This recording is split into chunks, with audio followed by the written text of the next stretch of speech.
Good morning guys. Ayun guys, kagising ko lang. Magtimpla tayo ng barley. Ayun, nagkuha ako ng mainit na tubig.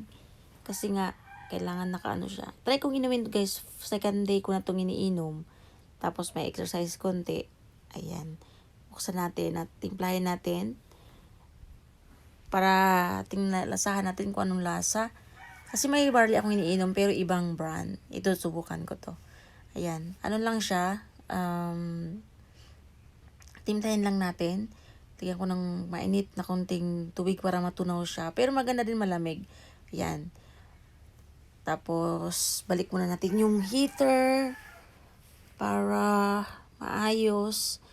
And then, tunawin natin po yung yung barley. Pag natunaw na yan siya, lagyan natin ng mainit na tubig. Malamig na tubig. Ayan. Tikman natin kung ano yung lasa nitong si Santi. Kasi nakainom ako ng amazing. Sabihin lang masarap din daw to. Pero same barley lang naman. Ayan. Kagigising ko lang guys. Yan ang aking iniinom. Pang 2 times ko na to po. Ayan. Inumin natin kung ano yung lasa. Kung talagang iba ang sa iba. Pero be careful guys ha. Kasi pag bibili kayo sa labas, especially mga online, baka alam nyo na. Pero ingat lang. Ayan. Sarap naman. Parang same lang siya ng brand. Same lang po din siya ng yung lasa niya. Tingnan mo.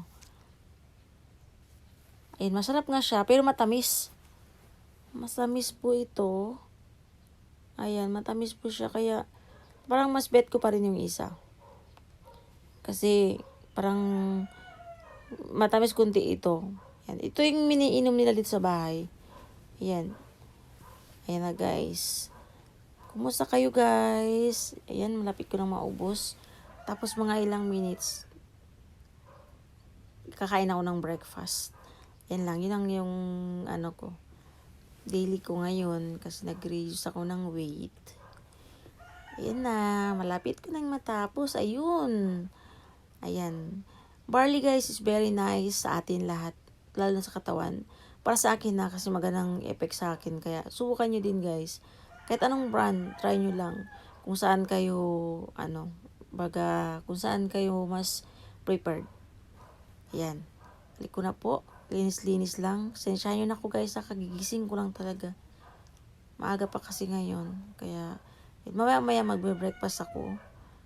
Dahil, kahit mataba, kailangan natin ng breakfast. Dahil nga maano yung hyperacidemia.